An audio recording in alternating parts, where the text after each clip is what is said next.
पृथ्वी से गुजरने वाले खतरनाक एस्टेरॉइड्स दुर्लभ नहीं हैं और हमारी नॉलेज की तुलना में हर साल अधिक उल्का हमलाएं होते हैं। इंटरनेशनल एकेडमी ऑफ एरोनॉटिक्स के प्लैनेटरी डिफेंस कॉन्फ्रेंस में नासा के प्रशासक जिम ब्राइडेनस्टाइन ने कहा, और मैं ये कोट करता हूँ, काश मैं आपको बता सकता कि ये घटनाएं असाधारण रूप से यूनिक है, लेकिन वे नहीं हैं। उन्होंने कहा कि उल्का हमलों के प्रभाव से हमारे ग्रह की रक्षा के लिए अब और काम चल रहा है। मिस्टर ब्राइडेनस्टाइन ने 2013 में चेल्याबिंस्क इवेंट का उदाहरण का उपयोग किया, जिसमें रूस के ऊपर पृथ्वी के वायुमंडल में लगभग 65 फीट के एक उल्का प्रवेश किया।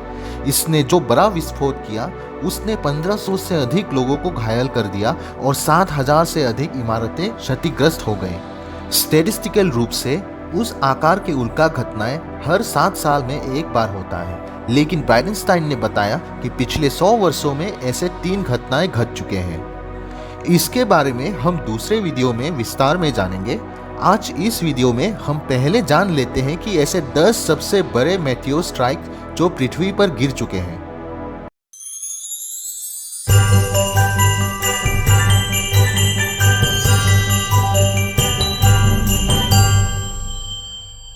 नंबर 10 पर है बेरिंगर क्रेटर, एरिज़ोना, यूएसए। जिस जगह को ग्रैंड कैनियंस के वजह से जाना जाता है, लगभग 50,000 साल पहले एरिज़ोना में एक मेटियोर जो 160 फीट डायमीटर की थी, गिरी उत्तरी रेगिस्तान में, जिसकी इम्पैक्ट से 600 फीट गहरी और 1.5 किलोमीटर डायमीटर की एक विशाल क्रेटर बनी। वैज्ञानिकों का मानना है कि उस क्रेटर का कारण 45,000 किलोमीटर प्रति घंटा की रफ्तार से यात्रा हो रही एक मेटियोराइट की थी। इसने हिरोशिमा परमाणु बम के तुलना में 150 गुना अधिक शक्तिशाली विस्फोट किया। कुछ वैज्ञानिकों ने शुरू में इस विचार को खारिज कर दिया कि गड्ढा एक उल्का के कारण था, जब उनको साइड में कोई मेटियोराइट नहीं मिला। लेकिन आधुनिक सहमति है कि विस्फोट में चट्टान पिघल गई, जिसने आसपास के एरिया में पिघला हुआ निकल और लोहे की धुंध फैला दिया। इरोशन की कमी के कारण ये कुछ उल्का क्रेटरों में से एक है जो वास्तव में ऐसा दिखता है जैसा दिखना चाहिए। इस गड्ढे ने बड़ी संख्या में टूरिस्ट को आकर्षित किया है। नंबर 9 पे है लेक बोसुम्वी क्रेटर, घाना। जब कोई प्राकृतिक झील के पार आता है जो लगभग पूरी तरह से गोल है, ये थोड़ा संदिग्ध है। झील बोसुम्वी के साथ ऐसा ही है। पानी का 5 मील व्यास का शरीर जो कुमासी, घाना से लगभग 20 मील दक्षिण पूर्व में स्थित है। ये तब बनाया गया था जब लगभग 1.3 मिलियन वर्ष पहले 500 फीट डायमीटर के मेटियोराइट इस क्षेत्र से टकराए थे। करीब से गड्ढे का अध्ययन कराने के प्रयासों को जटिल किया गया है कि झील को स्टडी करना मुश्किल है, क्योंकि घने रेन फॉरेस्ट से ये चारों ओर से घिरे हुए हैं और स्थानीय लोग भी इसे पवित्र मानते हैं।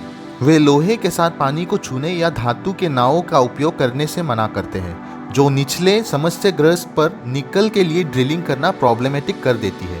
फिर भी ये आज ग्रह पर सबसे अच्छा संरक्षित क्षेत्र में से एक बना हुआ है।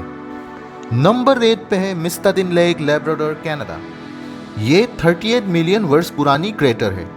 लेब्राडोर में मिस्तातिन क्रेटर कनाडा की जमीन में एक प्रभावशाली 11/7 मील छेद है, जो कि कई ग्लेशियरों के कटाव के कारण से, जो कि कनाडा के उस हिस्से को लाखों वर्षों से बिखर रहे हैं, ये आज की तुलना में मूल रूप से बड़ा था। इस क्रेटर के बारे में क्या अनोखी बात है, अधिकतर उल्का प्रभावों के विपरीत ये एक गोलाकार के बजाय प्रकृति में इसका शेप इलिप्टिकल है, जो ये सुझाव देता है कि चट्टान एक शैलो एंगल पर हिट किया था, ना ही कि सबसे बड़े प्रभावों की तरह सीधे एंगल में। नंबर 7 पर है गॉसेस ब्लफ, ऑस्ट्रेलिया। जमीन और हवा दोनों से समान रूप से प्रभावशाली 142 मिलियन वर्ष पुराना 15 मील डायमीटर का क्रेटर ऑस्ट्रेलिया के पास बनाया गया था, जब एक मेटियोरॉइड 15 मील डायमीटर का सतह पर 40,000 मील प्रति घंटे की रफ्तार से प्रभावित हुआ था, जिससे 16,000 फीट गहरी छेद बनी थी। ये TNT के 22,000 मेगाटन के बराबर ऊर्जा है, जिसे ये सुझाव देता है कि इस घटना के तत्काल बाद जीवन में मुश्किल समय आया था। नंबर 6 पर है क्लियरवाटर लेक्स, क्यूबेक, कनाडा। एक उल्का की बनाए गए क्रेटर पर्याप्त आश्चर्यजनक है, लेकिन उनमें से 2 को साथ साथ होने की आश्चर्यजनकता दुगुनी हो जाती है। ये ठीक वैसा ही है जब 290 मिलियन साल पहले पृथ्वी के वायुमंडल में प्रवेश करने पर एक क्रेटर 2 में विभाजित हो जाता है। जिससे दो विशाल क्रेटर बन गए हुडसन बे की ईस्टर्न किनारे पे, जो दो बड़े झीलों को जन्म दिया। एक का डायमीटर 20 मील की है और दूसरे का 14 मील। ये थोड़ा सा कंट्रोवर्शियल है क्योंकि इसने खुद के किसी भी टुकड़े को नहीं छोड़ा। इसे बहस का स्रोत बना दिया कि ये वास्तव में क्या था जो साइबेरिया के इस कोने से टकराया था 105 साल पहले। नंबर 5 पर है तुंगुस्का एक्सप्लोशन, साइबेरिया, रशिया। केवल एक चीज जो निश्चित रूप से जाने जाते हैं वो है कि 1908 के जून में तुंगुस्का नदी के पास कुछ बड़ा और बहुत तेजी से बढ़ते हुए चीज ने 800 से अधिक वर्ग मील के जंगल को कुचल डाला। बल्कि एक्सप्लोशन इतना बड़ा था कि इसको कई इंस्ट्रूमेंट ने भी डिटेक्ट किया और ग्रेट ब्रिटेन जैसे दूर स्थान से भी महसूस हुई। नंबर 4 पर है मैनिक्यूगन क्रेटर, कनाडा। मैनिक्यूगन जलाशय, जिससे क्यूबेक के आंख के रूप में भी जाना जाता है, लगभग 212 मिलियन साल पहले बना था, जब 3 मील डायमीटर का एक एस्टेरॉयड पृथ्वी से टकराया था। 62 मील चौड़ा छेद जो बना था वो पास के ग्लेशियरों और अन्य इरोशन प्रक्रियाओं द्वारा खराब हो गया है, लेकिन ये अभी भी प्रभावशाली बना हुआ है। नंबर 3 पर है सडबरी बेसिन, ओंटारियो, कनाडा। 40 मील लंबा, 16 मील चौड़ा और 9 मील गहरा ये 1.85 बिलियन साल पुराना गड्ढा वास्तव में 1,62,000 लोगों और कई माइनिंग कंपनियों का घर है, जिन्होंने एक सदी पहले पता लगाया था कि बेसिन का निचला हिस्सा निकल से भरपूर है। एस्टेरॉयड के कारण दुनिया की निकल सप्लाई के लगभग 10% प्रदान करने के लिए पर्याप्त है। नंबर 2 पर है चिकसिलुप क्रेटर, मैक्सिको। ये वो है जो डायनासोर युग में हुआ गया हो सकता है और ये पृथ्वी के इतिहास में सबसे बड़े उल्का हमलों में से एक है। प्रभाव लगभग 65 मिलियन साल पहले हुआ था, जब एक छोटे से शहर के आकार का एस्टेरॉयड TNT के 100 टेराटन के विनाशकारी शक्ति के साथ पृथ्वी पर दुर्घटनाग्रस्त हो गया, जो है 1 बिलियन किलोटन TNT के। हिरोशिमा बम केवल 20 किलोटन की शक्ति रिलीज किया था, आपको इसका अंदाजा हो गया होगा।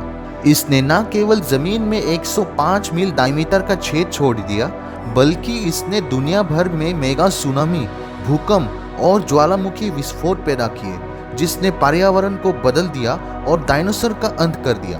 और आखिरकार में नंबर 1, रेडफोर्ड डोम, साउथ अफ्रीका। मेक्सिको का चिकसिलुप क्रेटर इसके सामने एक छोटी सी छेद है। ये विशाल छेद 186 मील डायमीटर का है। दक्षिण अफ्रीका में रेडफोर्ड डोम, जो वर्तमान में पृथ्वी पर सबसे बड़ा प्रभाव गड्ढा होने का रिकॉर्ड रखता है, भाग्यशाली रहा जब ये मेटेओराइड, जिसका साइज 6 मील से भी बड़ा था, पृथ्वी को 2 बिलियन साल पहले हिट किया था, जब पृथ्वी पर कोई मल्टीसेलुलर जीवन नहीं था। आज मूल गड्ढा ज्यादातर खत्म हो गया है, लेकिन अंतरिक्ष से देखने जाने पर जो अवशेष अभी भी प्रभावशाली है और ये याद दिलाने का काम करता है कि ब्रह्मांड का ये कोना कितना डरावना हो सकता है। इसी के साथ आज का वीडियो का अंत करते हैं। वीडियो आपको कैसा लगा हमें कमेंट्स पर ज़रूर बताएं और हाँ, चैनल को सब्सक्राइब करना मत भूलिएगा, ताकि ऐसे ही रोमांचक वीडियो आपके लिए हम लाते रहें। फिर मिलते हैं अगले वीडियो में। जय हिंद।